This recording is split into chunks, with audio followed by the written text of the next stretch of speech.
Only good news, দেশের খবর দেশের মানুষদের সাথে। গুজরাটে প্রথম বন্দে মেট্রো পরিষেবা চালু করলেন প্রধানমন্ত্রী নরেন্দ্র মোদী। এই পরিষেবা চালু হবে গুজরাটের ভুজ থেকে আহমেদাবাদ পর্যন্ত। 539 কিলোমিটার যাওয়া যাবে মাত্র 5 ঘন্টা 45 মিনিটে। ভারতের প্রথম বন্দে মেট্রো পরিষেবার নাম পরিবর্তন করে করা হয়েছে নমো ভারত র্যাপিড রেল। কখনো কোনো স্থান তো কখনো কোনো স্টেশন বিদেশি নামে জর্জরিত ভারতের একাধিক জায়গা, যেমন ধরুন ডালহাউসি স্কোয়ার বা হেস্টিংস রোড, মেয়ো রোড কিংবা ক্যানিং স্ট্রিট। বিভিন্ন জায়গায় এই ব্রিটিশ নামগুলো আমরা প্রায়ই দেখতে পাই। এই নামগুলোই বলে দেয় যে স্বাধীনতার 78 বছর পরেও আমরা কিভাবে একটা নস্টালজিয়া বিষয়কে আঁকড়ে ধরে থাকতে ভালোবাসি। কিন্তু এবার বদলে যাচ্ছে একাধিক জায়গার নাম। পরিচিত জায়গাকে এবার নতুন নামে ডাকতে হবে আমাদের। বিদেশি দাসত্বের সমস্ত চিহ্নকে নিশ্চিহ্ন করতে এবার নতুন উদ্যোগ নিল সরকার। আন্দামানের বিখ্যাত সেলুলার জেলের নাম রাখা হয়েছে বীর সাভারকার জেল। রস আইল্যান্ডের নাম রাখা হয় নেতাজি সুভাষচন্দ্র দ্বীপ। এই সুভাষচন্দ্র বসুই একটা সময় আন্দামান নিকোবরের নাম বদলে শহীদ ও স্বরাজ দ্বীপ রেখেছিলেন। আজ সেই আন্দামান এবং নিকোবর দ্বীপপুঞ্জের রাজধানী পোর্ট ব্লেয়ারের নাম বদলে রাখা হলো শ্রী বিজয়পুরাম।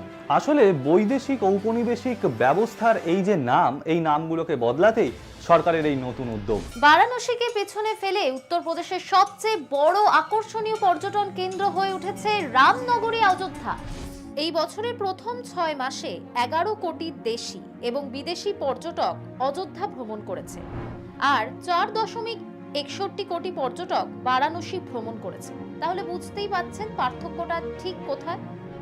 রাজ্যের পর্যটন দফতর সম্প্রতি প্রকাশিত তথ্য অনুসারে আমরা জানতে পাচ্ছি প্রথম 6 মাসে প্রায় 33 কোটি পর্যটক উত্তরপ্রদেশের বিভিন্ন স্থান পরিদর্শন করেছে। জানেন কোন রাজ্যে মহিলাদের জন্য পুলিশ ফোর্সে 33% আসন সংরক্ষণ করা হয়েছে?